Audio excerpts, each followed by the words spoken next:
मतदार याद्या स्वच्छ करण्याच्या मागणीसाठी विरोधकांचा 1 तारखेला मोर्चा आहे। त्याआधी मनसेच्या मेळाव्यातून राज ठाकरे यांनी सत्ताधारी आणि निवडणूक आयोगावर हल्लाबोल केला।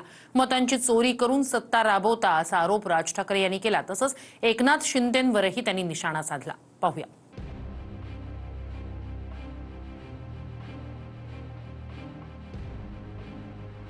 मनसे अध्यक्ष राज ठाकरे यांनी मेळाव्यातून पुन्हा एकदा ईव्हीएम आणि बोगस मतदानावरून सरकारवर मॅच फिक्सिंगचा आरोप केला। लोक आपल्याला सांगतायत की राज ठाकरेंच्या सभांना गर्दी होते, पण मतांमध्ये ते येत नाही। कारण हे जे गेल्या 10-12 वर्षात जे सुरू झाले, लोक आपल्याला मतदान करतायत,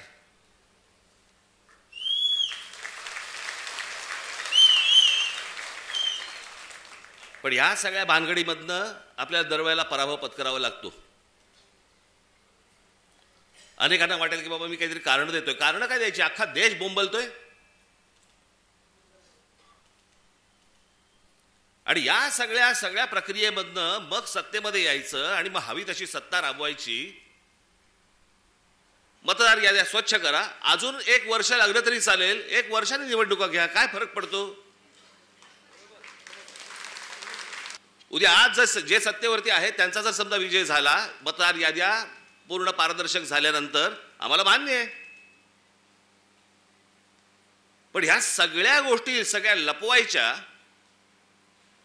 आणि लपून त्याच्यातनं निवडणुका घ्यायच्या। मॅच तर फिक्स आहे। मनसेच्या मेळाव्यात ईव्हीएम वरून डेमोही देण्यात आला, ज्यात मतांची चोरी कशी केली जाते यावरून आरोप करण्यात आला। केळ्याला मत केलं आणि व्यवस्थित केळ्याची पावती आली, कारण वोटर तिकडे उभा आहे आपली पावती बघण्यासाठी। आम्ही इकडे लाईट सेन्सर लावलाय, त्या लाईट सेन्सरच्या समोर इकडे हा वोटर म्हणून उभा होता। तर जर इलेक्शन कमिशनच्या मशीनमध्ये असा प्रोग्राम आहे का 4 सेकंडच्या आत वोटर तिकडून निघून जातोय, म्हणजे वोटर तिकडे आला, बटन दाबतो, त्याच वेळी व्हीव्हीपॅट तिकडे मोजणी करतो का लाईट किती आहे, आणि 4 सेकंडचा आत जर प्रोग्रामिंग 4 सेकंडची आहे तर 4 सेकंडचा आत वोटर जर तिकडून निघून जातो तर तिकडे त्याला बघण्यासाठी कोणी नाही आहे। इलेक्ट्रॉनिक आणि पेपर वोट दोघं तिकडे चोरी होतील। 1 तारखेला महाविकास आघाडी आणि मनसेचा मुंबईत मोर्चा निघणार आहे।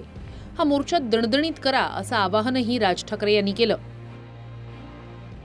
परवाच्या मोर्चाला तर दणदणीतपणे तुम्ही याच, पण त्याच्यानंतर घराघरामध्ये जाऊन तुम्हाला चेहरे कळले पाहिजेत, कोण मतदार आहेत, कोण उतरतायत, कोण जातायत। हे प्रत्येक ठिकाणी जे सगळे दुबार बिबार भरलेत,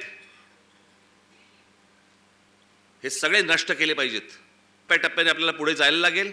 ही एक खूप मोठी लढाई आहे, ही आपल्याला सर्वांना एकत्र लढावी लागेल, महाराष्ट्राला लढावी लागेल। प्रत्येक वेळेला महाराष्ट्रानेच पहिलं पाऊल पुढे टाकलेलं आहे, यावेळेला देखील पहिलं पाऊल महाराष्ट्रच टाकेल। पर्यटन खात्याचा उल्लेख करत राज ठाकरे यांनी एकनाथ शिंदेंवरही निशाणा साधला। पर्यटन खातं पंतप्रधान नरेंद्र मोदी यांच्या वाढदिवसानिमित्तानं गडकिल्ल्यांवर नमो टुरिझम सेंटर काढतंय। मुख्यमंत्री करा म्हणून किती लाचारी करणार असं म्हणत असे टुरिझम सेंटर उभारलेच तर फोडून काढण्याचा इशाराही राज ठाकरे यांनी दिला। नरेंद्र मोदींच्या 75व्या वाढदिवसानिमित्त टुरिझम डिपार्टमेंट महाराष्ट्रामध्ये काही टुरिझमचे स्पॉट काढतायत आणि त्याची केंद्र काय, त्याचं नाव काय दिलं? नमो केंद्र, नमो टुरिझम सेंटर्स। ही नमो टुरिझम सेंटर्स कुठे काढतायत? शिवनेरीवर, रायगडावर, राजगडावर, जिथे फक्त आमच्या महाराजांचं नाव असलं पाहिजे, इथे टुरिझमचे आता सेंटर्स काढायला निघालेत।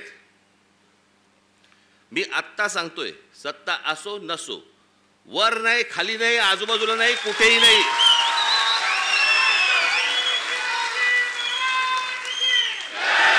उभं केलं की फोडून टाकणार। मला स्वतःला मुख्यमंत्री करा म्हणून किती लाचारी करायची? बरं, हे वरती पंतप्रधान देखील माहिती नसेल की खाली काय चाटुगिरी चालू आहे।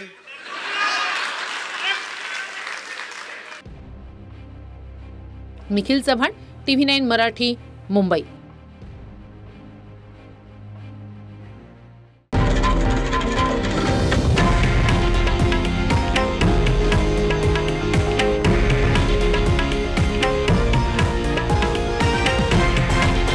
हे आहे देशातील नंबर 1 न्यूज नेटवर्क आणि आपण पाहत आहात TV9 मराठी, एकमेव.